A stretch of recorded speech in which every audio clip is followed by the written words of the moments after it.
What's up, everyone? Welcome to another exciting Art of War video. We are here. We are live. Quinton, it's a Tuesday. It's Happy a tier list Tuesday. Yeah. Woo. It is a glorious tier list Tuesday. Tuesdays are the day where we come onto YouTube and we make some glorious tier lists about Warhammer 40,000. So if you're tuning in for the first time, there's a lot more tier lists to come. Make sure you like the video and subscribe to the channel. That way you get notified each time we go live, because trust me, there is a lot of content coming up. They just announced a new Tyranny Codex coming out soon. You know I'm excited for that. I'm already putting out content. There's going to be more. GW has promised a balance patch in the nebulous warp of September, which means it's not going to be today or tomorrow, but after that... 11:59 on September 31st. Could be that. You never know. But today, we are going through what we consider to be some of the top lists from the WTC. So, specifically, these are not like the top 10 individually performing players, because that would be 10 of the same Eldar list. Yeah. These are lists that we thought were really innovative and unique. Mm-hmm. Maybe they fulfilled a specific role. Maybe they were just super off the meta. Yeah. But that also did really well. So these are lists that we liked. Yes, lists that we liked. We weren't using the top 10 lists that went 7-0 by getting easy pairings. Yes. You know, we wanted to pick lists that we were impressed by, that we thought, hey, that was pretty clever, that was pretty creative. Maybe even the ones where we thought, you know, I kind of wish I'd thought of that. I know. There were a few afterwards where we looked at the list and went, oh, we should have seen that one. Absolutely. Yeah. So for anyone who's maybe unfamiliar, WTC is a huge world team championships, and that means it is a team tournament. This past year is held in Mechelen, Belgium, earlier in August. Congratulations again to Poland, the eventual champion. The United States, which I was a member of, got second, which, you know what, not bad, but hats off to Poland on that one. But the WTC, especially so early in edition as it is a lot of the top players of a bunch of countries all over the world kind of trying to take their best shot at the best 8 lists in the game. Yep. And that's so interesting because no one wants to tell everyone else what those are until after the fact. That means that for the first couple months of 10th edition, a lot of the WTC players weren't going to tournaments or weren't taking their A game. Yep. We saw that where, some like of Team England's players were intentionally going to tournaments and just playing other things. Nothing wrong with that. They just didn't want to show off their WTC lists too early. So after WTC, a lot of the times the 40K community can kind of stop and say, all right, let's go look at what actually people think are the best. Mm-hmm. And a lot of times after WTC, there's a couple of months where list archetypes from WTC get tested in other countries, tested in other metas. I myself will look back several months after WTC and look at lists for inspiration, just because I know that it was written by a top player. Yep. And every single list there was written by a top player. And you know what? Even if it didn't get, traditional, 9-0 successful win a super major results, I can also say, well, this list played against 7 of the best people in the world. Yeah, that is a difficult, stressful event. Absolutely. It was something else. So we're really excited for this one. We're picking 10 lists that we thought were very interesting, very innovative. We've tried to make sure that we don't repeat a single faction. Mm-hmm. So, if you thought you had the second best T-Suns list in the room, I'm so sorry. We're going with number 1. All right. Mr. Quinton Johnson. Yes. Are you hyped? I'm ready. Yeah? Do you have a fun fact for us before we kick this off? I do. I do have a fun fact. Okay. Today's fun fact is that there's currently a hurricane coming to here in Florida. So if you're a member of the War Room, we're going to be releasing a lot of content early. And the game that was supposed to be tomorrow is actually going to be later today at 1. Fair enough. So if you're watching this live, make sure you tune in a little under 3 hours. We're going to be going live in a game on a Tuesday. We're pushing up a little bit of content just to make sure that everyone in Art of War has a chance to stay safe, just in case there's power outages, things get a little squirrelier than we want. And of course, hopefully everyone else in Florida and the Southeast United States takes it seriously and stays safe. Yep. We want to see you all on the other side. All right, ready? Top 10 Quinton fun facts tier list. We should do that. We should do that. We should do that. I'm down. Okay. All right, let's go ahead and move on into number 10. Okay, number 10. Bump. All right, so this is the Black Templars list brought by Olivier Weiss. Yes. And I'm going to go ahead and say it now. I'm probably going to mispronounce one name at some point over the course of this tier list. I'm so sorry. I think I got this one right. I'm going to mispronounce one. I'm going to mispronounce. I'm going to guess 3. Yeah, that's fair. Sounds good. At least one. Yeah. At least one, yeah. All right, so let's go ahead and talk about this. So this is a Black Templars Gladius Strike Force. So we've got Chaplain Grimaldus, 2 chaplains with jump packs, a 20 brick of Primaris Crusaders, 2 assault squads with jump packs. 2 10-man assault squads with the jump packs. This is incredible. Yeah. 2 3-strong interceptor squads, 2 scout sniper squads, and triple whirlwind. Yep. So this is a very unconventional Space Marine list. Not only is it running a relatively unconventional chapter, it is sticking to the tried and true Gladius. But obviously, because it's taking Black Templars, it has access to some units that you wouldn't maybe see next to Guilliman. Like Grimaldus and the Crusaders. And the Assault Marines. I will say he is missing out on the classic opportunity to do my favorite troll, which unfortunately he didn't do. And that is that you can take Black Templar Librarians in a Gladius, just not in the Crusade attachment. You can also take 6 Lancers. My favorite. But like you could put a Librarian with the Primaris Crusaders, and I've always wanted to do that. What? Even though you shouldn't.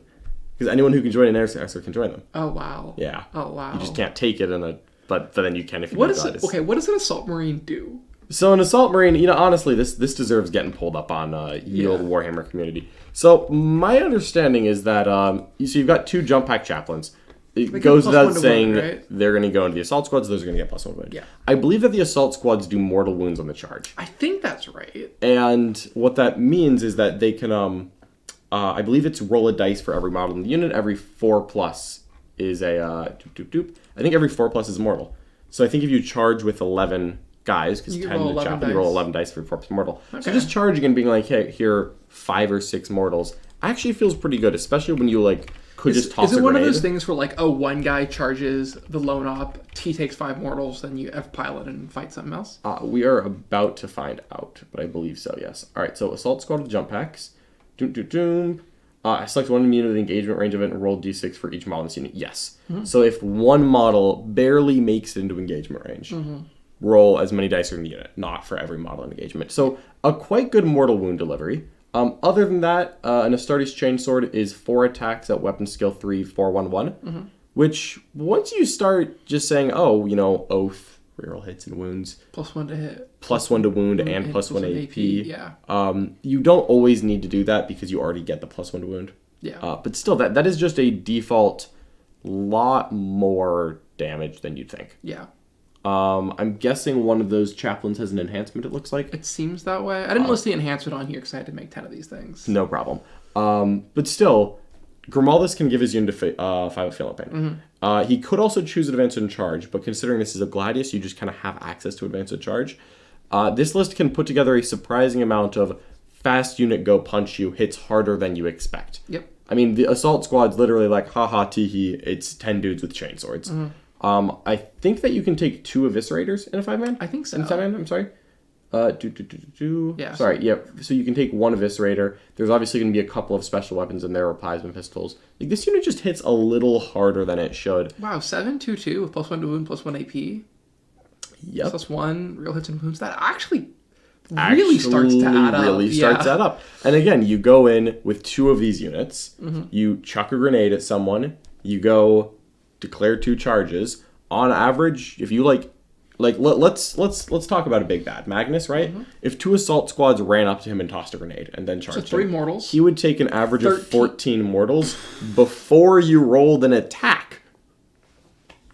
Works on a Wraith Knight too, by the way. Like, oh my god, you could really add this up. Wow, this is. Yeah, right. It's quite clever. Okay, I was making this list and I was like, Assault Marines with jetpacks? What is this, 2005? Yeah, no, but seriously. And then, each squad, I don't know exactly what list he ended up taking. Or, sorry, what work he ended up taking. I'm going to find that out, though. Yeah, you could fire, 2 Meltaguns out of each unit, and also still have the 2 Eviscerators. Sergeant can have, a power, like Power Fist or Thunder Hammer. Why don't you look up exactly what they have, and then I'll talk about the rest of this list. Do it. So backing up this list is some pretty standard stuff. So you have the Scout Snipers, your Inceptors, and the Whirlwinds. Inceptors are just there for mission play because they can deep strike 3 inches away, and then either shoot a cheeky lone op or go get a point or whatever because it's really hard to screen them out because they're kind of small. And then 3 Whirlwinds are just really good for, shooting things, because you put Oath on that target and then, shell it. Really interesting, this list doesn't have Desolators, though. So, here's the thing. This list looks like it's designed to beat up the mirror. I see that, yeah. Because not only do you have... So, Marine melee with Vanguard veterans getting significantly worse. A lot of Marine lists aren't packing jump pack infantry. They're packing normal infantry. Yep. Then they just say, whatever, advance and charge is good enough. So this list, I believe that this would do well in the Marine Mirror. I don't know if this is what he was aiming for. Yeah. But I think it would be quite successful in the Mirror match. Whirlwinds are phenomenal into Desolators. They really are. They're strength 8 damage to blast weapons. Desolators wound Whirlwinds on 5s and 6s. Whirlwinds wound them on 2s. So that's just kind of happening. So I think this list would actually do very well in a Space Marine Mirror. The lack of infiltrators means that it's kind of going for some specific things. I'm going to go ahead and take a gander that this list did not ever play against Gene's Third Cult, or if it did, it's because Olivier was willing to accept a sacrifice for the team. Yeah, because 1 or 2 there. Yeah, I can't imagine this list would be that successful into Gene's Third Cult, but because it is just a bunch of power armor bodies. Yes. But into anyone else with indirect, you've got Triple Whirlwind, which is the kind of indirect that can actually kill like a Night Spinner a turn. You got something? Yeah. Do Space Marines and Gladius have any way of adding like exploding 6s or something to a squad? To a Whirlwind, no. You generally have to... No. To an assault squad.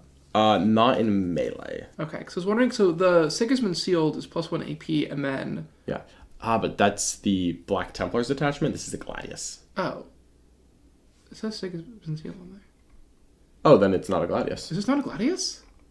Oh my god, this is not a Gladius. All right, our apologies. This is not a Gladius. I just assumed this was a Gladius. Okay, There cool. you go. I was honestly kind of surprised. Yeah, okay, so there you go. So Sigismund Seal. So then he is going for the melee heavy. Yeah. So not advancing and charging, but movement 12 on all those assault squads. Man, now I feel bad I talked about how cool advance and charge was. Right? But he's got +1 to wound, so he didn't really need the +1 to wound strat. He's not going for any of the shooting strats. He can advance and charge with the 20-man Crusader squad thanks to Grimaldus. And then you just layer up all of the melee buffs that this can do, because when you put all of the Black Templar melee buffs together on a you just toss it onto a like 10 guy squad, it is a ridiculous number of attacks. Because pull up the oaths that Black Templars have access to. All right. Because I remember one of them makes you significantly better in melee. +1. That's a good start. Yeah, so that assault squad will have sustained 5s. Yeah, that'll do it. That okay. actually really starts to hit. Yeah, that's ludicrously hard. And then I think Grimaldus, I believe that he could instead, if he choose like a melee buff instead of the 5 of Feel No Pain. Yeah, so he can either do 5 of Feel No Pain +1 AP in melee or advance and charge. Yes. Obviously, all 3 of these are phenomenal. You start the 5 of Feel No Pain. Yeah. When you're ready to connect, you go advance and charge if you think it's necessary. And then from that point, once you're actually in melee, you either do the 5 of Feel No Pain or +1 AP, depending on what you're hitting. Yeah, it's a lot of pain. Like, it is a significant amount of damage. I mean, there's no other way to put it. Yeah, +1. So for the bear gets +1 AP, and then the unit gets exploding 5s. Wow, it's really good. I actually really like this list. Yeah. Like, more than I originally. I like it more in the Black Templars than I did in the Gladius. I think it makes more sense there for sure. Does, yeah. I was honestly like a little bit surprised that it was a Gladius when we thought it was, but I was like, I'm not going to question him here. I'm sure he's got a reason. Yeah, and then of course we do have strats like Crusader's Wrath, which is 1 CP +1 AP for the unit. And if you have Suffer Not of the Unclean to live, you'll get +1 strength as well. But you could still get these Assault Marine squads to very high AP, to like AP2 +1 to wound in combat. AP2 is oftentimes enough when you hit volume. Yeah. Remember last edition, it was just volume of AP2? Yeah, volume of AP2 will kill almost anything in the game. Except for like 2 up with Armor Contempt. Even then, you go in, you deal a bunch of mortals to them first. It's still like 15 mortals they take. Like just like something will work out. That kills a Wraith Knight way too many times. Yeah, it kills a Wraith Knight like every time. Yeah, I know. Like the Wraith Knight isn't surviving this. Sad. Yeah, just a bucket of AP2 that like wounds on 5s with some rerolls. Like okay, it'll happen. Yeah, so overall, I think Triple Whirlwind in the back is basically the only dedicated shooting, but it's shooting that's not going to get shot back. It's not. It's also like it really starts to add up. Yep, you've got a couple Sniper Scout squads. Honestly, Oh, no, he can't take the Phobos Librarian because he's in the non-Gladius, so the Infiltrators lose a little bit of that's their why value he there. has the Librarian. That's why he's got the Scout Squad. So yeah, I really think he's just going with the, I'm not going to play into GSC plan. And then if anyone tries to get super close to me with like 3-inch deep strikes, whatever, I have 3 amazing melee units. Yes. Then we're just going to go beat on them. And we're just going to protect the Whirlwinds. And I've got a play little this bit of list. mission play. It looks quite good. Marines seem really fun. I'm excited for the new Marine Codex. I love Space Marines. I know people are always like, Space Marines are the boring faction. Y'all crazy. Space Marines are fun to play. Yeah. I can't wait for the new Marine Codex. I'm sure that's going to get announced in Nova. Fingers crossed. All right. So, overall, this was our number 10 list. Olivier Weiss giving us an awesome Black Templar list. I was just very, I was very impressed with it. Not because it's like a world-beating list. He did quite well with it. He won 4 games, lost 2, and had a draw. But also that this was Black Templars. This is not remotely like a meta list at all. This is an original. No. The 1-0 that he took was against Eldar. Whatever. No sweat. We forgive you. Trust me. We got a couple people some low scores against Eldar too. No problem. That happens to all of us. We had some of those. We all had some of those. It happens. The only 0 of the event we gave up was against Eldar. It just happens. Good old Cian. Yeah. So overall, really like this list. I think that not only is this very creative, I think this also has a ton of potential going forward because it's not using any of the usual suspects. That's my favorite part about this, honestly, is that it's not, we took a Space Marine list and we just jammed as many Desolators and Inceptors as possible into a list because we know those are the good data sheets and we're just trying to do what we can here. No, this is very creative. It's very unorthodox. Unfortunately, as soon as assault squads go to sleep, this list is going to have to change significantly. Yeah. But this is really cool until then. Chat? So he was not using Gladius Yeah, chat. sorry. Our my bad. apologies. My bad. No problem. I may or may not have made this at like 9 p.m. last night and just mistyped it. Absolutely happens to us. All right. You ready to move on to number 9? Not quite. No? We have a super chat. Oh, of course. I have a super chat from Matthew Bunting. Hope you are prepared for the hurricane. You guys are safe due to the radiance emanating from Quinton's glorious pink hair. Yeah, I know. It's a 4-up invulnerable save against the weather, my hair. Absolutely, yeah. It's a 4-up feel no pain as well. I know, yeah. Only against psychic, but it works. It's good to have the pink hair back. I know. I missed it. All right. So let's move on to number 9 here, shall we? Yes. All right. Number 10, Olivia Weiss, congratulations. And on to 9. All right, we did have to put 1 Eldar in. We did. So we went through, we were like, which Eldar list do we want? And personally, It was so painful. Yeah. There's a lot of creative Eldar lists with like a lot of warp spiders and like fun stuff, and then this is... But like, I'm going to be honest here. There was, 36 teams at the event. And 36 all Eldar 36 teams took Eldar. I believe that they were the only faction represented in literally all 36. I think GSC only made like 35 or something. Yeah. Like one team didn't have models. So every single team took Eldar. And you can't really not mention Eldar, unfortunately. You really but can't. also, you have to look at it, and I'm going to be honest, if I read 36 Eldar lists, my eyes would bleed. Because they're all the same. They're It's like, oh wow, did you take a Wraith Knight? Yep. Incarn, okay. Wow, Warp Spiders. Oh, and some Night Spinners and Fire Prisms. Like, what? Blah, blah, blah. It's all the same. Yeah. But this list, I hate it, but I also respect the purity of it. This is Manny Chima's Eldar list. It gave you the lowest score you've ever gotten in WTC. That is true. I scored a 7 against this. I went in trying to draw blood from a stone, and I sure didn't get a 0. That's all that matters. So this list is, I think, beautiful in its simplicity. I like it an embarrassing amount. Yeah, so this... I am ashamed at how much I like this Trust list. me, I'm ashamed for you. So it's an Autarch Wayleaper. He's the CP Lone Up. Cool. Avatar of Cain. Okay. Farseer, Skyrunner. Yep, spells. Awesome. Spirit Seer to go in the brick that's coming up. Just a unit of 5 Rangers and 5 Shadow Specters. That's the only infantry. 10 Wraith Guard. 2 Wraith Knights. Little infantry. Okay. Come on. The Autarch's also infantry, Quinton. 2 5-man disposable infantry units. There we go. And then 2 Wraith Knights and the 10 Wraith Guard. So this is 4 units, right? This is the Avatar of Cain, 10 Wraith Guard, 2 Wraith Knights, and accessories. God. And that's all it is. Why didn't I think of this? You should have 3 Fire Prisms in here, honestly. Like, cut everything else. Just 3 Fire Prisms. You don't need infantry.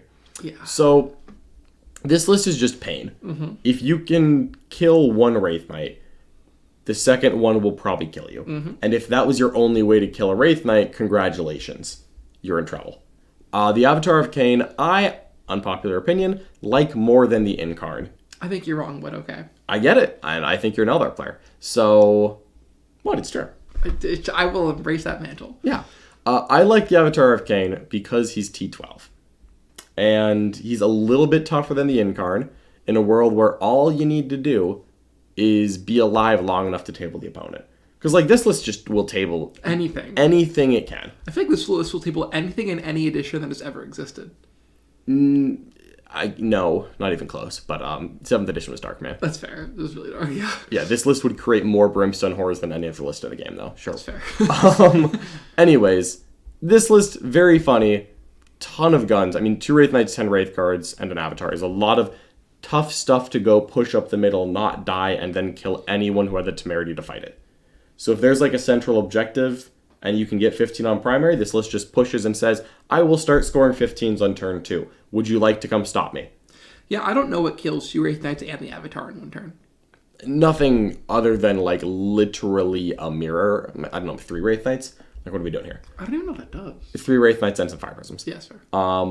Like, there's something. But yeah, this is it's an extreme list designed to do extreme things. Yep. But it does them well. Very, very well. Very, very well. And you very quickly get to a point where you just, nothing passes the stat check anymore, which means everyone is in run and hide mode. Mm-hmm.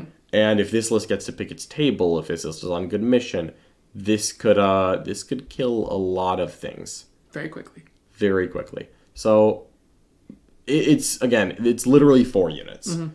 But I like that the Avatar is so tough. I like him because he's T12 in a world where Genestealer Cult is strength 6 and 12 on every relevant gun. Eldar usually are packing Bright Lances. This list has no such weaknesses. But most Eldar are packing Bright Lances and suddenly winning on 4s instead of 3s. With Fortune, it's 5s instead of 4s. Just adds up. And also, there's a point where this list isn't trying to be subtle. Why do I need the Incarn to bounce around the table when I can walk the Avatar of Khaine onto the center objective turn 1? What else was he going to do? No, Manny embraced the fact that Eldar are a brick pretending to be cute. Yes. And they're not cute. Eldar just have broken stratagems on top of being the most impressively broken army we've seen in the last 5 years. Why would you try to be cute with that when you could throw a brick through someone's window? No, Manny embraced it. And he was right, to be fair. I'm sure everyone who brought merely 1 Wraith Knight chortled and said, oh, I have restraint because I'm a skillful Eldar player. And then Manny threw a brick through their window. Like, what are you going to do? Yeah, wow. That's what it is. Oh, Manny. It works. I like this. It works. Embarrassing amount. It works. All right. It's Eldar. Hopefully we never have to talk about it again soon, and I'm done talking about it now. Manny, congratulations on a good run. I'll talk about it a lot when the nerf comes out. Good. If the nerf comes out. It will. Hopefully. Ready for number 8? Number 8. All right. Moving on to an Art of War coach. I played him. You did. I did. So Matt Morrisoli, beautiful, beautiful athlete that he is, from Australia, bringing Chaos Knights. Chaos Knights. I love it. First of all, I just love Chaos Knights in general. I'm a big fan. He's bringing the dogs, and there's multiple different dog Chaos Knight lists, but Soli did quite well with them. Mm-hmm. And I think just taking the best dogs and being able to play really well with them is worth a lot. And you actually had a game against Soli in the War Master GT, so not WTC proper, yes. But it was the same list, right? Yep, same list. Okay.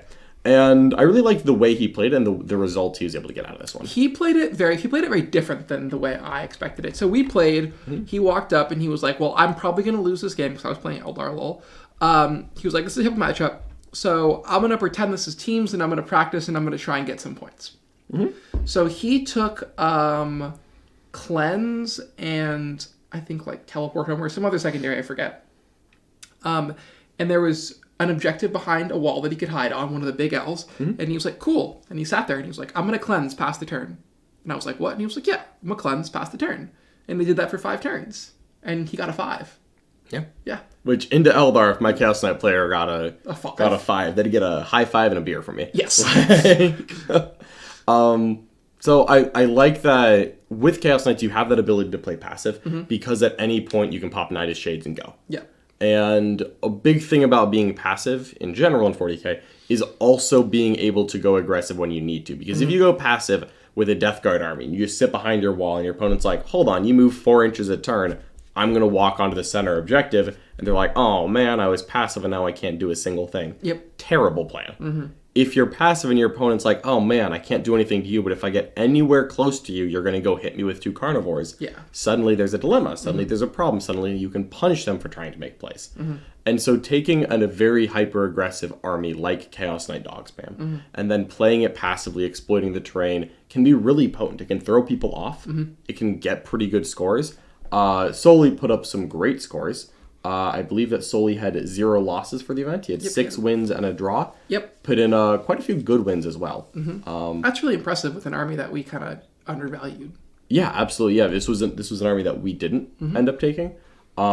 Yeah, it looks like his 1 draw was into Triple Doomsday Arc, something Chaos Knights don't particularly love.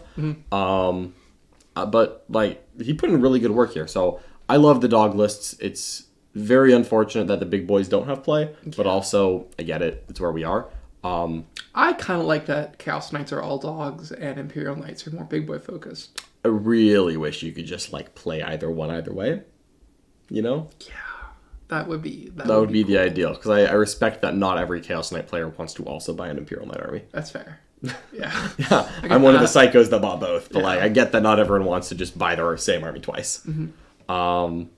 So yeah, not as much to say about this one, honestly. Obviously, you've got the 6 Brigands putting down excellent firepower, 5 Carnivores going really heavy on the melee threat. I personally have been a bit of a Carnivore hater historically. At least last edition, I thought that they were just garbage. But the fact that they are actually still decent in melee in a world where melee units don't exist anymore is quite potent. Tank Shock. Tank really Shock is also... quite a bit. It helps everyone. Just, haha, 6 mortals. Yeah, hopefully you get the 6. It's like strength 18, right? What's that? Like strength 18, right? I think it's like 16. Then usually they get the +2. Yeah. So, it's definitely a high number. And then just 2 War Dog Stalkers just to make the points fit. But overall, I like it. You ready to move on to the next one? Yeah. All right, going on to number 7 here. This is a list after my own heart. We have Cian Nadine. Yeah, relative newcomer to the competitive Warhammer scene. We picked him up, added to the team last minute. I was going to say. So, Sean Naden. USA captain. Like 11-year veteran of WTC or something crazy. Also a Tyranid player. I know, yeah. You knew we weren't going to go through the whole video without getting at least one USA list on. Yeah. So this is the list that I got the most messages about. Because obviously, when WTC lists go live, a lot of the WTC community is friends with people on other teams. Yeah. But they don't always talk right before the event. Yes. Like, I would message some of my friends, like Matt Morrisoli, and I'd be like, oh, hey, can't wait to see you. Wouldn't talk about 40k at all. There's no, like, hey, what do you guys think about Chaos Knights? They're not going to tell me. Are you kidding me? No. Or if they did, they'd tell you something horribly wrong. Absolutely. When lists went live and I messaged Sully, he's like, yeah, I think my list is garbage. I'm like, yeah, okay, Matt. Okay, we know here, nod, wink, wink. But I got a lot of messages asking me if this list was trolling. Like, is this a joke? Did you write this list? Did you let him write this list? Like, this is a list that a lot of people looked at and were trying to tell me it was bad. Just bad. Just like, oh, USA missed. Oh, USA, didn't have the edition long enough. Come on, guys. Like, why'd you write a bad Tyranid list? Strange lists. We definitely had a few strange lists. And honestly, we got a lot of comments about Jack's Grey Knights, but mostly people messaged him about that, not me. A lot of people messaged me about this Tyranid list, including other Tyranid players from other countries who were like, what is this? Like, what are you guys doing? And you know what? Sean Naden was the highest scoring player on our team. He really was. So the story of Sean, I was coaching Team USA, so I was in charge of getting scores and telling people to push or taste back or whatever. Absolutely. So I'd start the round, and we'd start the round by getting a preliminary score from everyone. And so I'd be like, John, you've told me before the game you're thinking you're a 10. Are you still thinking you're going to be a 10? And we'd go up to Sean and be like, Sean, you told me before the round that you're going to get a 4 out of this game. And he'd be like, yes, I'm going to get a 4. And then, at the end of the round, would be like... Last game finishing. Would be, frantically trying to figure it out. And Sean would swagger up and be like, I got a 20. And you were like, cool. Yeah, thanks, Sean. Good job. I don't know how he does it, but he did. So, there's a couple of tricks to this list. So, this list is kind of like a monster mash. So, you've got the Walking Hive Tyrant with the 5 of Field and Pain Enhancement. So, just to be a little bit tougher. And of course, this is the Tyranid invasion fleet. For anyone watching this a little bit later, this is in fact the index Tyranids, for anyone who isn't aware. So really, the best strat you've got here is 5 up Feel No Pain. Yeah. You've got 1 CP to do it, and then the Hive Tyrant can do it twice. You can make a lot of these units very tough. So we've got the Hive Tyrant, has a 5 Feel No Pain as an enhancement, so he never has to have the strat. The Neuro Tyrant, just a floating Synapse guy who makes the shadows and the warp better, makes a -1 leadership 1 turn you pop Plus, it. his Flamer is like weirdly really His Flamer is pretty decent. It's 2d6, 18-inch, 5/1/2, innately ignores cover. So that's nice that it innately ignores cover, means you get a little extra damage out of it. Old One Eye leading 2 Carnifex. The 2 Carnifex were equipped with all Death Spitters, something I'll talk about in a second. 1 Exocrine, 3 Pyrovores. They're just solo beat, taking up space, tossing out Flamers, ignoring cover. Then you've got 1 Trigon, 2 Tyrannifex, a Maliceptor, 2 Lictors, 2 Bivores. So this is 2 idiots who sit in your backfield, the Bivores, and they just spam out points. Then, it's 2 Lictors, who are just lone ops who just like run around the board and infiltrate and do stuff. A Maliceptor and the Exocrine and the 2 Tyrannifex, and then the Tyrant is 5 monsters that start on the table. A lot of them are tough. The Tyrannifex are -1 damage, T12, 2 up save. The Hive Tyrant, T10, that is 2 up save, 5 Feel No Pain, and then any 2 of these monsters are going to gain a 5 up Feel No Pain. Very hard to shift with conventional shooting, conventional damage. It is hard to do. A lot of solo trash. Reserves, you've got a Trigon who can 3-inch deep strike, which means you can rapid ingress at 3 inches. So if you were ever not like putting your guns to cover every inch of the board, it'll just appear in, oh yeah, I'm just out of line of sight of the Desolators. What are you going to do? Shoot with the indirect? Okay. Next turn, it moves 10 inches around the wall and charges. And then you've got the Carnifex Brick. And this Carnifex Brick is the secret sauce. This is the funniest thing in the world. So this list, this Tyranid list, is designed to destroy Gene Stealer Cult and Custodies. And a lot of people realize Tyranids actually had good game into Gene Stealer Cult. Somehow we got that matchup a couple times anyway. It was nice. Sure did. No one really realized that this was an anti-Custodies list. No one put that together. Does not look like it at first glance. Doesn't look like it. So the Carnifex are just 12 shots, I think, at like 24 inches. Yeah. 7-1. And that's cool. And then you're like, okay, well, there's 2 of them, so that's 24 shots. Well, Old One Eye gives them sustained hits. And then it's just like, oh... Or no, he gives them reroll hits. Sorry, he gives them reroll hits. And then sustained 1 from the sustained 1 against infantry for the invasion fleet. So 24 shots, hitting on 4s, rerolling, exploding 6s. Against an infantry squad of Custodians, if you just shoot it, the expected value is 24 hits. And they also pack their little bioplasma and their little spine banks. And it's just suddenly, it's like, oh wow, that's 24 hits. What's the stats on the strength 7? You just put like 16 AP2 saves on a Custodian squad. And then it's like, oh, a Pyrovore shot you first because there's 3 of them. They're free. I ignore cover. Okay, just put 8-ish failed saves every time you shoot a Custodians unit, and if they're at all closer, let's add 2d6 plus 6 plus blast twice more like plasma shots in that are also 7-2-1, just shorter range and blast. Then let's chuck in like the little 6-inch spine banks, and you suddenly end up with just a terrifying amount of volume. And Old One Eye is good in combat. And they move a lot better than you think, because if you shoot them and they take damage, first of all, he's going to pop the 5 Feel No Pain immediately. Second, if they take any damage, they move d6 plus 2 straight towards you. And so a lot of people end up kind of not shooting them. They're like, okay, there's like 6 monster units here. They all have a 2-up save. Any of them are going to have a 5 Feel No Pain. Hold on, the Carnifex move if I shoot them? All right, I'm going to shoot the Maliceptor. And the Carnifex run up, and they're like, yeah. And imagine like an Acolyte squad coming out of reserves. And then you're thinking, oh, 24 shots, full rerolls to hit. You're going to get a decent amount of hits here. This is, like you get like 7, I think. You get about 7 hits. Hold on, those were sustained 14. And then you had the bioplasma. And you had the 2 bioplasmas and the spine banks. And suddenly you realize that this Carnifex squad on average will just overwatch a 10-man Acolyte with a Primus off the table. Just you spend the CP, you drop him 3 inches away, and he says, ha, idiot, dead. A Neophyte squad gets nearby. That's a lot of blast. On average, you kill the whole thing.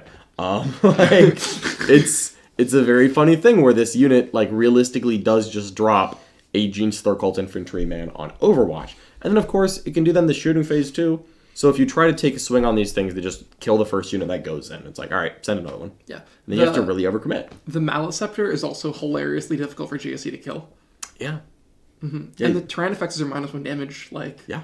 They also have flamers too. Also flamers. So that's another like way to Overwatch and do something funny. Now WTC did not allow the double Overwatch with a free stratagem. Totally fine. You don't need to. It's a terrible idea anyways.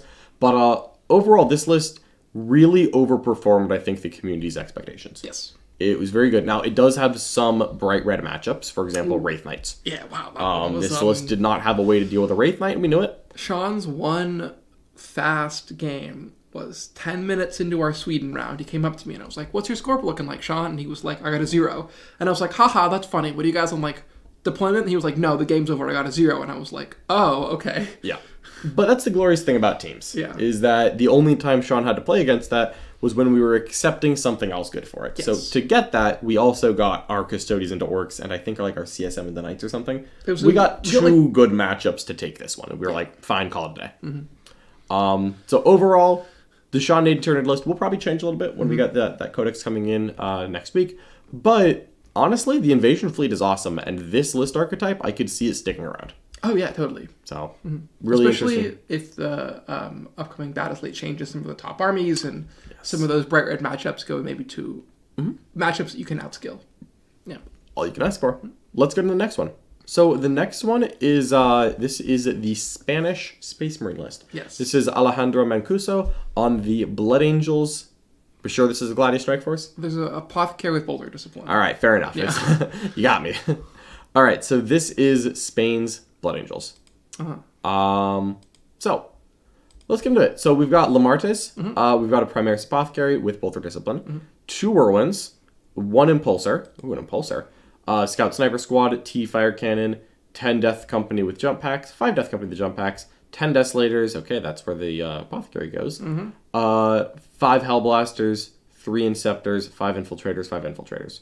So we've got 2 units of 5 Infiltrators. Great way to just screen out everything. Yep. We've got a small Hellblaster package in an Impulsor, which I like a lot because it can shoot out of the Impulsor.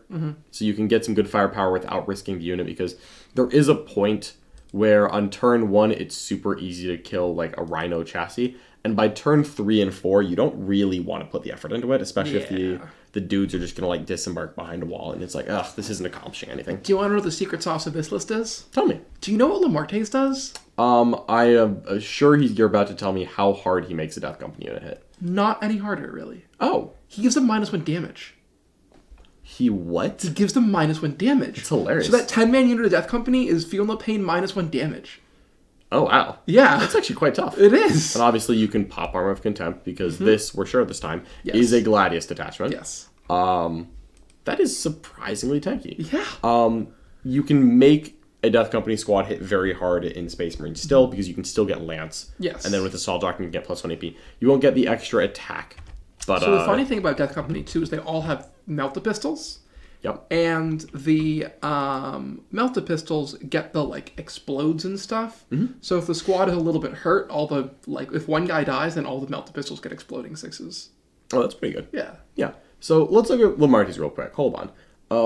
Yeah, each time a unit is allocated to a model, this unit subtract 1 from damage. So hilarious, -1 damage. And he does give them lethal hits as well, which is quite nice.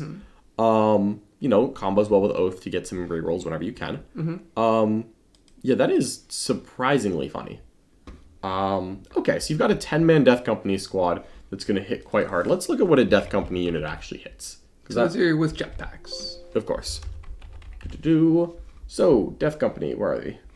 Oh, wow. You know what? That's my fault. I typed Death Company into the Blood Angels PDF and got surprised there were 33 results. That's on me. All right. So, are they all just like Thunderhammers? I think they're all Power Fist Inferno. Got it. So, Power Fist and Inferno. So, okay, so just everyone has a Power Fist. That's a good start. So, just 3 attacks at 8/2, 2 weapon skill 3. Yep. Reroll charges built in is really nice. Just reroll hits. So reroll hits, lethal hits on the 10-man. This is actually a really good way to make a unit hit well without Oath. This is one of those Space Marine problems, right? Where you want everything to connect and hit hard. And Oath is such a force multiplier that you don't want your army to be bad without Oath, but you also want to take advantage of Oath. Yeah. So I think that a real skill to building Marine lists is building lists that don't rely on Oath, especially if you're one of the chapters that can't double up on Oath, which is most of them. Only Ultramarines and Deathwatch really can. So that unit hits very hard independent of Oath. Okay. You can then use Oath on like your shooting target and have like the Whirlwinds and the Desolators, which is a lot of indirect. Also a T-Fire. There's 4 indirect tanks in here. So this is a lot of indirect fire coming in. So if I had to make a guess, the way this list plays is it wants to shoot you with indirect for 5 turns. And if you push up on it, it says, hey, I have 15 Death Company. Yep. You want to brawl, right? Like, that should work. I mean, you infiltrate some infiltrators, obviously. Just like into position, up the board, kind of hidden. You're not being too aggressive. And yeah, you just shoot them with 4 indirect units all game. And I think that you don't push too hard if they don't push back. Oh, look who's in the chat. Hey! Alejandro Mancuso is in the chat. Thank you so much for joining us. Hope you don't mind us talking about your very impressive Blood Angel list. We were just talking about how much we like it. Yeah, I know. Yeah, so the big Death Company squad, the small Death Company squad. And now, actually, tell us if we're wrong about this. Yeah, I really think that this list is trying to achieve winning board state very quickly. Yeah. Shower people with indirect, and it'll push an advantage late if it already has it. But I think that because there's one really good melee unit, a second decent melee unit, there's not a ton of melee. Even though this is Blood Angels, this isn't just a traditional go forward and table people. Yeah. Right? One thing I think I said wrong. I think the exploding sixer stuff, I think it's for foot Death Company, not flying. I think they have different rules now. Yeah, no, that's correct. Yeah, so they merely re-roll hits and charges. Yes. And they have to be near a chaplain to get an EOC. But Marty's is in the unit. Of course, so. But your Inferno pistols just inherently re-roll hits, which kind of helps. Yeah, it does. It's only in melee from... Only in melee for lethal, yep. Yeah. So you get a lot of good damage out of that big unit of Death Company. You've got the Thunderfire slowing people down. You've got 1 Scout Sniper squad holding the backfield, 2 Infiltrators pushing people back. You've got the Hellblaster Impulsor, which can kind of like snipe around the edges because the Impulsor is whatever new word is for open-topped. You can shoot out of it. And you can get a lot of little bits of damage working up the field and just keep chipping away at the opponent without having to commit. Yep. And the idea is then that you get them to the point where either they say, enough of this, I'm going to go in because I'm losing, or they just sit there and take it, and they try not to get blown out. Yes. And then at the end of the game, like turns like end of 3, turn 4, when it's like, all right, I can push now and the crackback isn't going to really punish me, then you slap you slap Assault Doctrine down for the army and you go. Yes. And Space Marines are very good at playing that maintain status quo, just chip up game as they go, right? Pick one target, oath it to death, start chipping the next thing. Thunderfire slows down the counterpunch, and my scoring just creeps up, my counterpunch creeps up, and you just kind of box people in. I also really like this list. I kind of want to play it. I get it. Space Marines are really fun. Yes. Yep. Excellent. Alejandro is telling me that plus the Hellblasters get angles. Yep. Big DC rapid ingresses. Ooh, so rapid ingressing in. Okay. I like that. Yeah. I imagine, of course, everything is never an absolute. Yes. So I imagine this always depends on the opponent, but I like having that opportunity. I guess I'm thinking of it as a Custodes perspective because no one ever tries that against me because they know that my melee is going to sprint at them. Yes. so fair enough, actually. That would work as well. Yeah, you kind of have that ability to threaten that. And it's very hard to screen out a 12 plus d6 then charge, so 12 plus 3d6 charge that can rapid ingress in and go. And if anyone else has indirect, which is the main thing that deters a rapid ingress, because you usually use rapid ingress to go out of line of sight and say, haha, you have already moved, you can't shoot me, now I'm going to go in. But only indirect threatens that. Yeah. And this army basically can just kill almost every other indirect piece. Oh, yeah. Very hard to get more indirect than what you have here. This should win the indirect war against most armies. Maybe not like Triple Knights, but Eldar or Guard. Yeah. But you know what? I imagine that Alejandro wasn't going into Guard too often. Yes. If this is a secret Guard counter, tell me how. All right. He says that people always underestimate the Infernal pistols because of the rerolls. Yep. Yeah, I think this list is really good. Yeah. And he did also perform very well with this. I believe he finished 6-1. Am I correct there? He did, in fact. And you know what? His one loss of the weekend was to Vic Vijay, where he scored a 7. That's very Which is a very... Again, Vic is one of the best players in the world. He might have got a mention later on in this video. Who can tell? But holding him to a 7, quite impressive, because I've seen that T-Sun's archetype kill Space Marines really fast. I've seen it score a lot higher than so 13. hard. I've seen it score a lot higher than 13, so quite an impressive score for that matchup as well. All right. Okay. I think ready to move on to the next one? Max Kraus, excellent idea for a video. Love this. Stay safe, fellow Florida men. There's a warp storm heading your way. Indeed, there is. Yeah. Thank you, Max Krause. We'll be trying to stay safe. Hopefully everyone else in Florida is keeping an eye on the storm and the southeast United States, and everyone can stay safe. All right. Oh, Mario Fuentes says I need to smile more. I never stop smiling. What are you talking about? The one final note that I'll add about Alejandro's list before we move on to our top 5 is that other than the T-Fire and the Scouts are in danger because we know those are going away. I think the concept will age very well, though. I agree. I could see, so, T-Fire and Scouts is like 165 points. You could honestly get another skirmish unit or two. Like, you could get, like, an ally and an Inceptor squad once you're playing singles, of course. Like, an Inceptor and an Exaction squad or something. Yeah. The T-Fire is useful. We'll see if the Space Marine Codex provides any alternatives to kind of help shore that up. But I think that this list archetype could transition relatively well into the Codex because based on the Tyranid precedent that we now are aware of, it seems very likely that the Gladius Strike Force in some form will exist in the Tyranid Codex, the Space Marine Codex. I mean, it's also possible like they get some kind of like Blood Fury Assault Force or something, and then but then Blood Angels won't get rules in the Space Marine. That's fair. Codex. Yeah. So but I think for Blood Angels, this could easily still be the way forward, even after Codex. While we wait on the Blood Angels Codex for the proper sanguinary smashing that we want. And one more super chat from Zinth before we move on to our top 5. Completely off topic. Thank you, Zinth, for the $10 super chat. I can't wait to see John break down the Norn Emissary datasheet. The thing is a beast. Well, Zinth, you unfortunately do have to wait just a little longer, but I tell you what. Check out our channel on Saturday. GW has already announced that the Tyranid Codex will go on pre-order on Saturday, so it's a fairly safe bet that when you get up on, well, if you're in the United States, if you wake up on Saturday morning and click on our YouTube channel, it's a fairly safe bet that there just might be some Tyranid content. And in that Tyranid content, who knows, maybe I'll even talk about the Narn Emissary. Who knows? The model is a beast. I am so excited to get that thing on the table. It's very exciting. It's very pretty. All right, let's move on to number 5, shall we? All right, going back down under. Liam Hackett's Necron's Awakened Dynasty list. So we read this list in the car on the way home from WTC, or ATC. Yep. Right after, like a day or two after list go live. Yeah. And I remember reading this list and being like, wow, Australia really missed the ball on this one. It is just terrible. Just awful, truly. So Liam, bad it went 7-0. Yeah, Liam, your list is uninspired and terrible, and this is all your fault. So what the heck is in this stupid thing? So let's read out what it says, because Liam did put together a casual 7-0. I believe that means that over the last 2 years he's 14-0 with Necrons at WTC. Yeah, with my memory. So he's putting together some scores over here. Its data sheet is live. It's nasty. All right, fair enough. Well, then I'll look on Warhammer Community later. Okay. All right, so Catacomb Command Barge. Okay, so that's the Aura of +1 OC. Yes. So it helps a little bit with the board control. Chronomancer, Royal Warden, Illuminor Xerez, Overlord, Orc and the Diviner. Whole bunch of characters here. Yep. This is going to make Warriors very good. I believe that Illuminor Xerez is the guy who gives an aura of minus one AP and +1 AP in shooting. Yes, so pretty good buff for Badline only. Yes, pretty good buffs there. And I think the Chronomancer is the Invuln? No, that's a Technomancer. The Chronomancer is the he moves. He had a fire and fade. He's that guy. Yeah, nice. Okay. Technomancer is the Funeral Pain. Orcan the Diviner is the Invuln. Got it. 2 Bricks of 20 Warriors. Yep. A Ghost Arc. 1 Canoptic Reanimator, of course. 2 Crypto Thralls.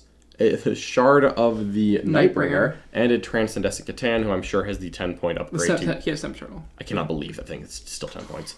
Anyways, this list slaps. Yeah. And this is all about, as far as I can tell, I didn't get to play against it. As far as I can tell, this list is all about ye old Necron Warriors. Yes, it's about running around and holding every objective with 40 OC 3 bodies. Yeah. And there's some cute tricks built in here. So, is the Royal Warden... let's pull up the Royal Warden. Is he the guy that lets them, advance and shoot? I think he gives them assault. I think it's assault or heavy. Maybe it's assault and heavy. I believe it gives advance and shoot. So the Chronomancer gives stealth, the -1 to hit. Yeah, they don't need any. You don't need Lich Guard in here. What are we talking about? Let's confirm. I believe the Royal Warden is the Give Assault. Come on. There he is. Heavy and Assault, and then once per battle to just like ignore Battle Shock. Yeah. Okay, so that's cool. He's very cheap. He's 40 points. Man, minus one to hit's really big in GSE. It really is. Let's talk about what's actually quite useful here about specifically that advance and shoot. So it means these Necron units are quite fast. He's going to go in the 20-man with 20 Gauss Reapers. Yes. Because the other one, which has 1 Gauss Flare, has 1 Assault Weapon in it. It's a 20-man with 19 Reapers. The Reaper is the better gun. The Reaper just is the better gun. But, to be fair, having an Assault Weapon means you can advance and shoot, aka advance in action, or advance in fire and fade if you need to. There's some good stuff there. And the Chronomancer is the one that lets you fire and fade? I'm pretty sure. Seeks is running one against me later today, so he just described what it did, but I forgot. Right. Doop, doop. We will find out very quickly. All right. Yep, so -1 to hit. That is not stealth, so it's -1 to hit in shooting and melee. That's even better. And then make a normal move of 5 inches, as if it was your movement phase. Can't charge just after it has shot. That's a lot of objective control. Yeah, so that means that a warrior unit, which moves 5 inches and shoots, can instead move 5 plus d6 inches, and then move another 5. So we're going like 10 plus d6 means that this Necron warrior unit can very quickly get onto objectives. Like 1 turn. This is no longer, oh man, I roll the low advance, I guess I have to score this on turn 3 instead of 2. Nope. This unit will make it to the objectives. That's very important.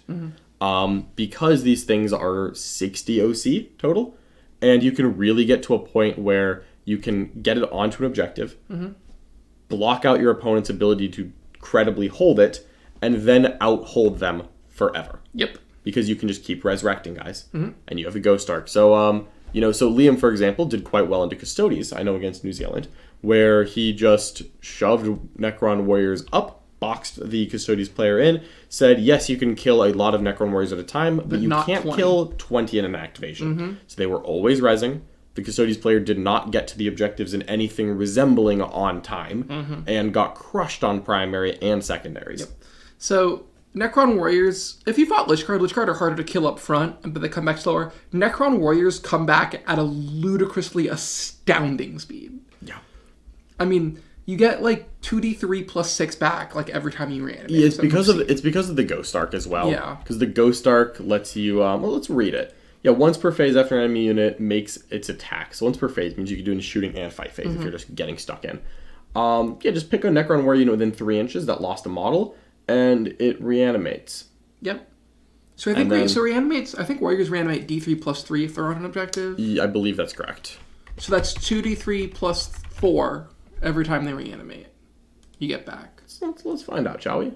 Let's confirm that, but I believe that's correct. And when you use the strat, you're +1 to reanimate, I think. No, I think it's if you have a character, you're +1 to reanimate. If you use the strat. Yeah, if you use the strat. All right, here we go.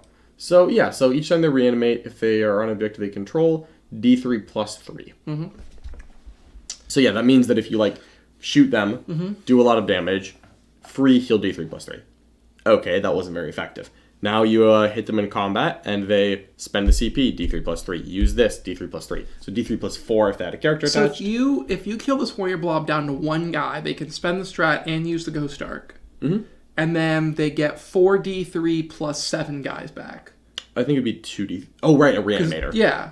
Yeah, so 4d3 plus 7, which means that if they go full spend on it, they would heal an average of 15 models back. Yep. Which means there'd be 16 back out of a 1-man unit in 1 turn. Let me give you the real trick here. Yeah. Because this is obviously very good. It's very hard to kill this. If someone possesses the ability to kill these 20 Necron warriors in 1 activation, GG, game over. But with teams, you can tailor that. And guaranteed, once lists went live, Liam was going through every top team and saying, which of these lists can 1 activation kill me? Which ones can't? Because most of them cannot. Yes. Very few actually can. But the ones that can, you watch out for and you just don't pair to those. The ones that cannot, when this happens, you just spend...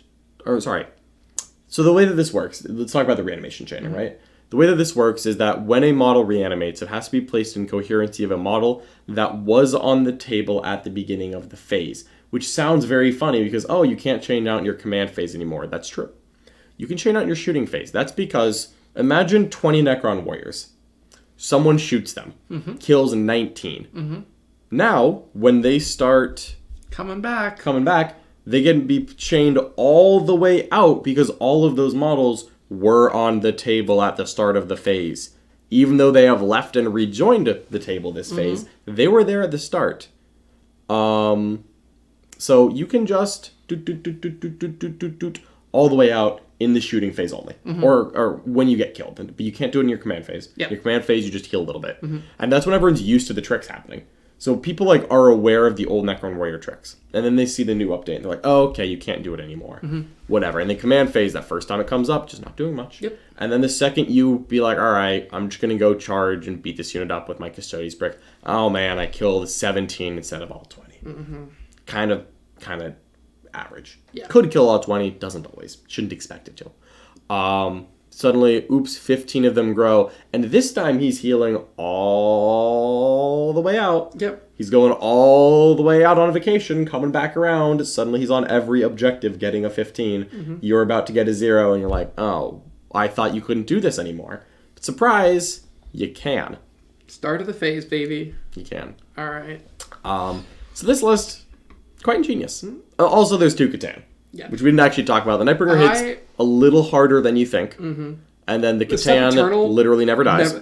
I was playing against my friend. He was playing Eldar. I was playing Necrons. And I walked the Sempiternal Catan in front of his army for 3 straight turns, and it didn't die. Yeah, we all know what this thing is. Yeah, he's invincible. It's invincible. Yeah. All right, shall we move on to the next list? We shall.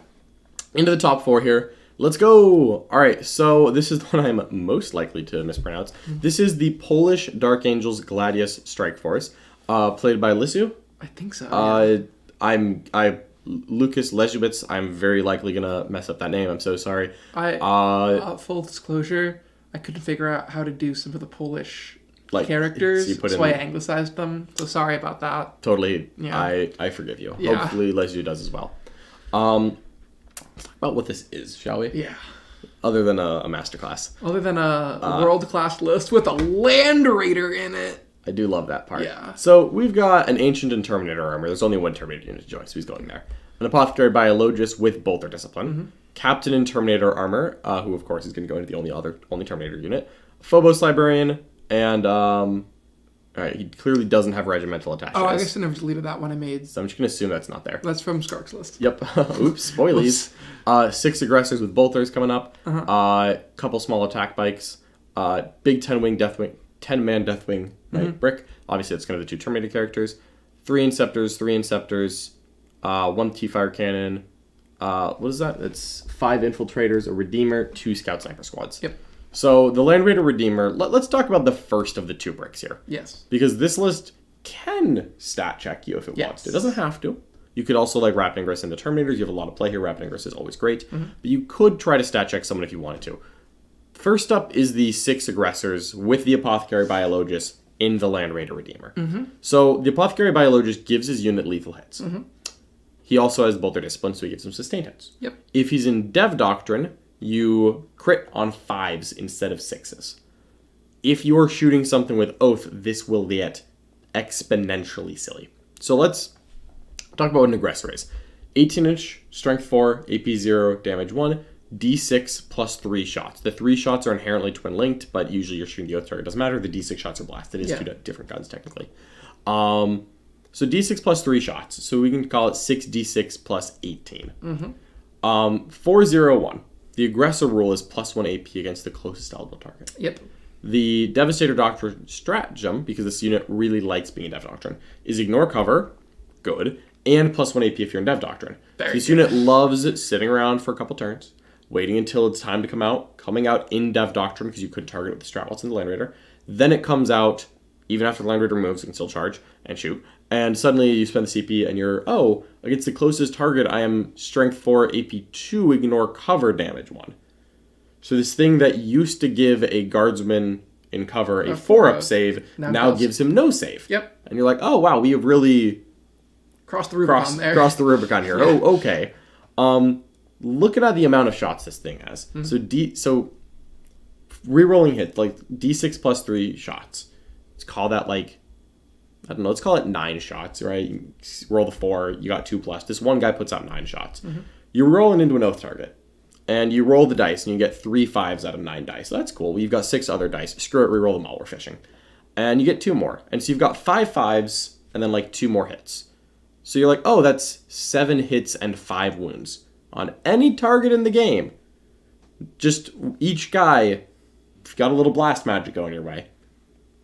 It's like 5 saves and 7 hits. So when you're shooting at Custodes, for example, a 10-man Custodian unit, you're going to put, you're going to wound on 5s, you're rolling with those 7 shots. You're going to put, like, I don't know, is it like 30, 40? Something 40 like that. AP1 saves on the unit? AP2 saves. AP2, ignore cover, sorry. Yeah. It's like 30 something, close to 40.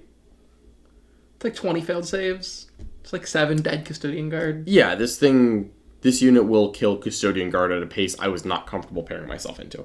I knew that going in. I did not play against this list. When we were doing pairings, I was like, this list is a little too well tuned. I believe this one took Anthony and put him in It definitely gave Anthony an unfortunate loss. The number doesn't matter. He Lissu did pretty well there. We were quite impressed.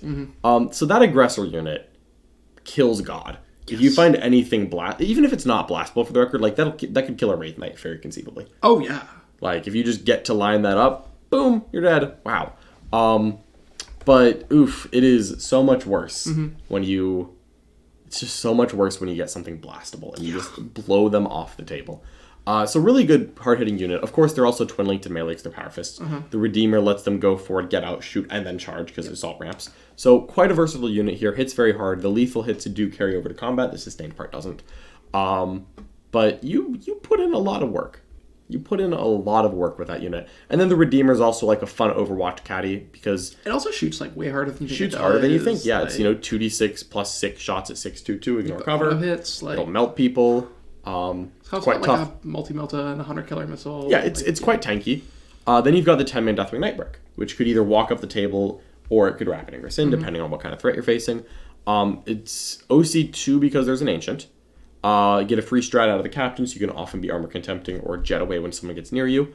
So this unit is just 40 wounds plus 2 characters at 2-up armor save, always going to have cover. Spend the command point to armor contempt or make it free with the captain, and is also -1 damage. Once again, pop that far feeling the pain gets more wounds. This thing does not die. Yeah, it takes way too long. Like Man Custodes army, relatively deadly, still takes solid 2 fight phases, maybe 3 out of multiple units to actually kill this unit.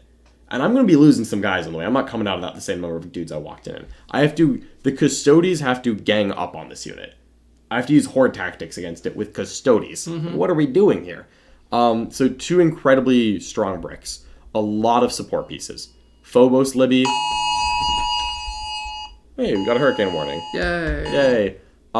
Anyways, Infiltrator Squad with Phobos Libby holds down the backfield. 2 Scout Squads, that's 3 units that can't be shot from 12 away. So you have to get really close to this army. Spoiler alert, there's Aggressors and Deathwing Knights. You don't want to get close to this. Yeah, you really don't. There's just enough indirect in the Thunderfire Cannon to slow people down. This isn't really damage dealing indirect.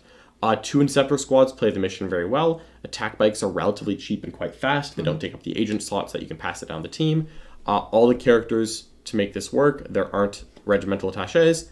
This list is very well constructed to score points, just bulldoze anyone who tries to stop the process, and to just push forward until it's time to table someone. Yeah. Like, this list could do no damage for a turn or 2. But it's going to be scoring points. It's going to be pushing. It's going to be pushing. Eventually, the Inceptors will come in. It's going to score the cards that it draws. It's then going to go hammer out a strong primary advantage and break you if you try to fight back. Yep. It's really good. It's very good. Of the 3 Space Marine lists that we put on, I think this one is my favorite. I think it is the best one of the ones that we saw, for sure. All right.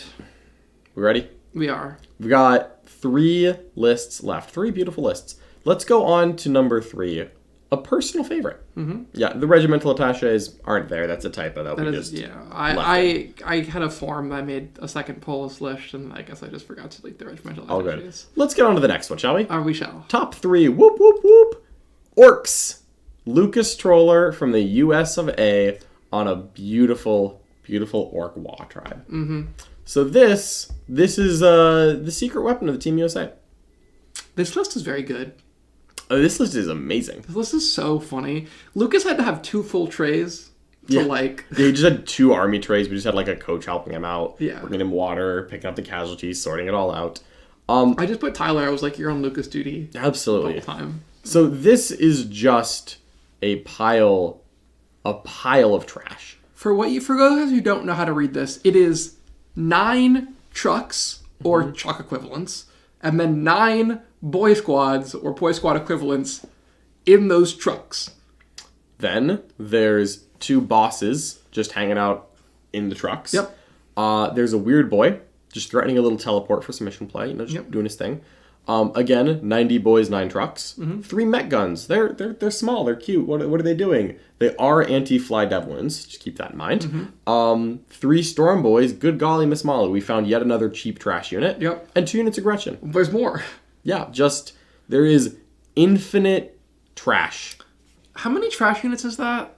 All of them. What do you mean? It's 18, the entire list is trash. Yeah, I know. I mean, so it's 18 plus 5 is 23 plus 3 is 28 units that you don't care about. Yeah, it's ludicrous how much stuff is here that no one cares about. Yes. So this orc list, beautiful thing that it is. It's so much pressure. This thing is a very large profile. It's hard to hide. In many games, most people don't actually have like the actual right stats to kill all this transport at once. Trucks are annoying to kill. Trucks are very annoying to kill. So this list can deploy on the line. If it goes first, hilarious. It sprints at you and says 1 turn until I press the red button, and every model's in combat for the rest of the turn. This list is very good at fixed secondaries. There's 28 units. Someone is going to push a teleport homer. Someone's going to be in every table quarter. Yeah. Some deployments, they will be in your side of the board very quickly. Because you have the 9 transports who aren't obligated to do anything, you can just have them just sit there and say, truck number 7 is going to cleanse the objective. So is truck number 6 on that one. And screw it. Deploy a teleport homer with the next truck. Yeah. Just like, boom, I score the secondaries. Oh no, I didn't shoot my big shooter. Yeah, like, who cares? Just go. So this is great at playing the primary. It has way too many stuff to activate through for a lot of current 10th edition armies to kill. Because the trend of 10th edition armies is that people are taking bigger units to maximize buffs. Some 10th edition things shoot harder than 9th. Some do. Generally, though, there is less just ultimate shooting profiles, in my opinion. And that means that a lot of lists, we saw this with some lists like Deathwatch, who could put Oath of Moment on one thing, and one truck got vaporized. And then they were looking at it like, oh, I am no longer I'm not popping that many trucks at once. I can pop a truck, kill the boys inside. Okay, I could probably do it again, but this one it wasn't rolling wounds. It can take a little bit longer. Do you kill a third truck with like a standard Deathwatch army? You can. Maybe? But like a lot of the ones we were seeing, maybe don't. Yeah. And so this list could just swamp people, play primary, and say, there are 90 soccer hooligans with green face paint. Yeah. That's 180 OC. Yeah. Like, if you start measuring armies in OC, like, we used to measure armies in wounds, right? Yeah. Sometimes you measure them in points. Sometimes you say, wow, this is that many wounds. How much OC is this army? The boys alone are 180. My Harlequin army that I'm about to play into Six is like 30. Yeah, like 30 this OC. is more OC than most people can physically play against, and it'll die. Yeah. But if it just goes first ever, and even if it goes second, it'll still score points. Just floods all the objectives and says, yeah, there's like 3 trucks on each objective. What are you gonna do? Shoot them, kill all the boys inside on all objectives? False, you're not. Next, go. The other thing is, so an orc boy is not like that amazing in combat. It's fine. It's not amazing. It's not amazing. Not amazing. But into GSC, Yeah. an orc boy is a terror. Yeah, we found that this list did very well into Deathwatch. And other Space Marines as well, because weight of Strength 5 AP 1 does just kill Space Marines at a certain point. And a lot of countries weren't packing Proteus kill teams, which otherwise are a bit of a problem for orcs. But regular veterans, not a problem. Because, you have a Thunderhammer? I don't care. Dead. Yeah. And there's 90 of them. 40 more boys. Yeah, 40 more boys. So this list is just hilarious. Yeah. It's so good at scoring primary. It fixes secondaries so well, so it doesn't have to rely on tactical cards. It's fine at tactical cards if you're in the mood. But it's just so much stuff. And yeah, it's a very good GSC count as well. Because GSC again, they can drop in and throw demo charges and split fire and kill 2 trucks. Trucks are like free. They're 50 points. They're so cheap. Oh no, you killed 2 trucks. The 20 boys are now staring down your acolytes, and the other 7 trucks are barreling towards your corner so that there are no safe blips. Yep. The GSE army can't table this quickly enough, and it just gets there, and suddenly there's nowhere to put the blips because there's a boy in a truck in every corner. Yep. Right? There's like it's everywhere. None of it's good, but it's on every objective, scoring every point, and has higher OC than you. Yep. And that means you're scoring points slower than you want. You're not killing it as fast as you want. It is speeding towards 100, and you're realizing you can't get to 90. And Lucas put up very good results. Won 5 games, had 1 loss and a draw. His 1 loss was to Vic. Does that make 2 players who had a 1 loss to Vic? He had a good run. What can I say? I was going to say, Mr. Skulltaker out here. Absolutely, he was taking heads. So yeah, Lucas put in great results with the WOG here. And let's give a little credit. This list also was written in part by Sean Naden and Ben Urich. Yes. So this was a collaborative effort by the Team USA org players. Yeah. But Lucas was the pilot at the end of the day, which means he gets credit. It doesn't actually matter who wrote the list; it matters who went and won with it. So congratulations to Lucas, and shall we move on to number 2? Yes. Number 2. All right, we've given him some credit already in this tier list. The man himself. All right, Mr. Vic. Vic with T-Sons is earning the number 2 slot, and I will mention there were multiple good T-Son lists. There were. So we made a conscious decision to only take one choice from each faction. Yes. We didn't want to put 2 T-Sons lists on here. So with that said, Vic gets the top spot. A lot of credit to Arn from Team Germany as well. Had another incredibly similar list. Fantastic T-Sons list. They were relatively similar. They were written in a vacuum. I think they both latched onto all the correct things to make the list work, and they did great work with it. But Vic is going to get the nod here, but I still want to give Arn a lot of credit because he deserves it. He did very well with that army. So Armin on disc, Exalted Sorcerer on disc. Another one of the same, Exalted Sorcerer on disc, Magnus. T-Sun Sorcerer, Infernal Master, Infernal Master, Infernal Master. So 1, 2, 3, 4, 5, 6, 7 characters who are just dudes, also Magnus to make it 8. And then, of course, there's, the Changeling, just for another lone op character thing. So each T-Sun character has a gun. I'm not going to bore you with the details. There's a lot of them. I don't know them all. They're all vaguely good. There is no amount of time I can play against T-Suns and then understand what their rules are. Because each time it's like, Sorcerer's going to shoot you with the Flip Flab laser. And I'm like, okay, cool. Now he shoots you with the Blip Blap gun. I'm like, didn't you already shoot that? He's like, no. The other Sorcerer in the squad. Like, no. That was the Exalted Sorcerer. This is the T-Sun Sorcerer. I'm like, okay. And this is the T-Sun Sorcerer on a disc. And now it's the Infernal Sorcerer. I'm like, okay. Yeah. They all have 2 guns.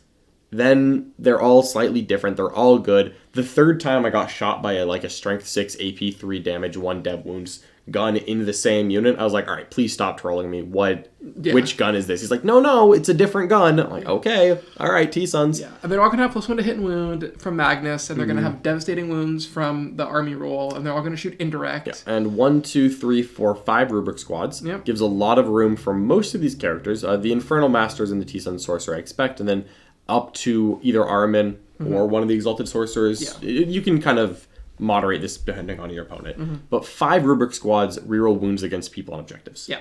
All of the psychic guns are dev wounds, every single one. Because you just can choose to have dev wounds if you want. No biggie. Just whenever you're feeling in the mood to have dev wounds, simply say, I would like dev wounds, and Magnus comes down from on high and gives himself and the rest of the army dev wounds. Yep. Actually, it's not even Magnus, it's just like the detachment roll. Yes. They get it. Yeah. Tzeentch himself gives you dev wounds your entire army. Or sustained hits or lethal hits. Choose dev wounds with your reroll the wound army. Yeah.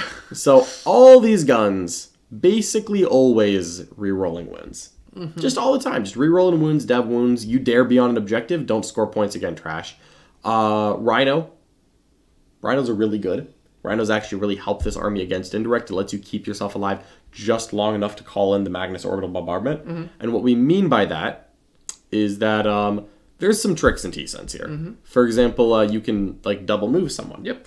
So also an Exalted Sorcerer on disc, surprise, he's infantry. Yes. So he could go on a Rhino, which means he doesn't die to indirect even if he's not attached to a squad. Yep. But then he's fast because he's on a disc. He moves 12 or something. Yeah. So you could put an Exalted Sorcerer in a disc in a Rhino. Yep. Deploy the Rhino safe. In behind one of the L's of WTC. Yeah. Get out 3. move 12. Yep. Advance. Yep. So we're going 15 plus D6. So Call it 18 like 18 inches. inches. Yep. Yeah, we're relatively modest here. Double move. Another 12 inches. Yep. We've now gone 30 inches. Hey, let's make a stratagem free, shall we? I'm going to pick, if a sorcerer can see you, I can call in... The Magnus Airstrike. Magnus Airstrike. I'm going to give Magnus indirect. Psyker models shooting Psyker weapons become indirect. Oh, and, wait. And ignore cover. And ignore cover, yeah. Oh, wait. All of my guns Are psychic. are psychic weapons?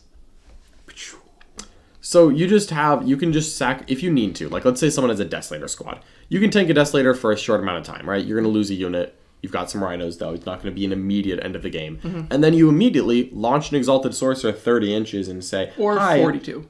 Or 42 if you're feeling super degenerate and want to triple Yeah. move because you want to double up on one of those one of those cabal points with an enhancement. And now you're going 42 inches. You get line of sight. Magnus says, "Oh ho ho, I see you," and just laser beams with plus 9-inch range indirect into the Desolator squad and says, "While I'm at it, shall I reroll hits and wounds? I shall." Breaks the Desolators open in half. Yeah. And suddenly the indirect list no longer has indirect, and the T-Sun's army all piles out of the Rhino and says, "From turn 2 on, we're playing my game." Yeah. And then every Space Marine that gets shot every turn dies. Yep. Because this It's list... also the most dangerous Rhino in the West. Oh, yeah. You see some sorcerers shooting at Yeah, like the shooting of the Rhino is quite good. Like, Yeah. luckily you can't overwatch with the open top stuff, Yeah. but you can still do really good work with this. I'm not going to break down every single aspect of T-Sun's damage dealing. I don't understand it. I know it does more damage than I want, but Jack has. So if you... Jack and I did a video where he went through this entire list. He did. It was the Build the List 1,000 Suns. That's that was exactly what live it was. a week or two ago. Yep. So go to our channel, maybe hit the subscribe button while you're there. You can go back and watch a much more thorough breakdown of T-Suns if you're interested in it. I regret this is one of the very few armies that I am not comfortable saying all the combos. I've played like a game and a half with it. It's very complicated. It's very complicated. All I know is that every gun here is death wounds. There's a lot of reroll wounds access between stratagem, free stratagem, and rubrics. Yep. Then Doombolt is a very easy way to just toss like D3 plus 3 mortals at someone. Yes. And you can do it twice. And then, you know what? There's a certain point where you just start throwing grenades at people just to get more mortals. Yeah. This is a list that does so many mortals. I think this is up there with Elvar and GSC in terms of maybe even threatening to surpass them in terms of damage output. It just does it all in mortals. Yes. Where, it's just crazy. Crazy. I didn't realize how hard this list shot. It shoots so hard. Some would say too hard. Some would say too hard. All right. Shall we... Number one? Go on to number one? Number one. Congratulations to Vic on an extremely successful event. The reason he made the 2 slot is because we wanted to put Lucas there. But Lucas and Vic played. They did. And Vic won. Yep. So that means, unfortunately, he gets to bump my boy Lucas down. Very well earned Vic. Vic had an undefeated finish, 2 draws with his T-Suns, but no losses and a lot of big quality wins as well. And we didn't take T-Suns. We didn't take T-Suns. We thought they were, not worth taking in the aim. Don't say we like that. Jack thought they were not worth taking. Well, let's also point out that we agreed with him. We did. We didn't see what Vic had. No, we were us collectively. We were looking at Terminators and yeah. So let's move on to number one here, and this is Skark. Okay. This is Poland's Imperial Guard list. All right. This one's my miss. So this is a beautiful guard list. It's very obvious in its strength, and yet he was the one who did it best. So I'm not going to try to pronounce Skark's name. I'm sorry, Skark, if you watch this. Beautiful, though. Let's talk about what it is. Gaunt's Ghost. That's a teleport unit that can just go up, come down. Kill the Shred Squad in combat? No, it can't. It can kill the last Lich Guard in combat. It can't kill a squad. Okay, so this is the Combined Regiment Detachment. We've got Leontis. We've got a Platoon Command Squad, who's at 100 points, definitely has the Vect ability in. Then we've got Creed for some free strike goodness. The Regimental Attaches for real this time, who are awesome. That's where they came from. That's where they came from. Yeah. 3 Scout Sentinels, just solo, but they can come back when they die, so that you can always have the spotters. 3 Hellhounds, I like these a lot. These, however, are the Hellhounds no longer have different names. This is the Melta version, so it's a multi-Melta and the D3 shot Melta. So it's just a lot of little extra bits of high strength, high AP weapons. 1 squad of Deathcore Infantry, 1 little Bullgrim squad, 1 Rapier Laser Destroyer squad, just a little extra, just some extra like las cannon equivalent shots, and then 3 Earthshaker batteries, 3 Manticores, 3 Medusa carriage batteries. So 9 indirect pieces, 3 relatively tough tanks. I actually like that the Hellhounds are a 2-up save. They're like surprisingly annoying to deal with. And then of course they pack the nice like D3 plus 2 Melta shots each turn, so it just adds up because there's 4 of them, and there's also Blast in there. Yeah. So it'll add up quite nicely. There's plenty of orders in this list to get basically all of the indirect functioning. You have Leontis, tell the Manticores to be smart and get +1 to hit. Then between Creed and Gaunt's Ghosts and the command squad, you can get basically all of that indirect functioning as well. The hitting on 2s rerolling is just like... Only the Manticores can hit on 2s. Everything else can hit on 3s. Fair. But it still is Ballistic Skill 4, heavy, ignore the indirect penalty. You can, with Regimental Attaches, you can get sustained hits. You can get, I think, reroll 1s with the Scout Sentinels. So you can get this to hit on 3s, reroll 1 sustained hits. It's all damage 3, right? 6 of these 9 indirect pieces are damage 3. The Earthshakers are damage 2. This thing really just kills Custodes at lightning speed. Yeah, Skark played multiple Custodes players and I don't understand. How did... Because, like, in, like, the list, like, in the reviewing opponent lists phase of WTC, we were going through Poland, and I saw, I am completely unwilling to play against this. It's like, yep, I will probably get 0 points. If I go first, I'll try to get 2 or 3.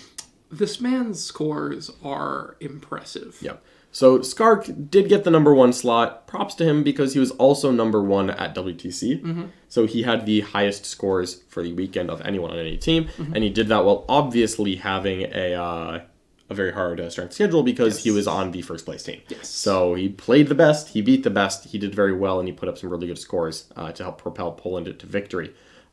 He scored, looks like 5 20s in 7 games and a 19.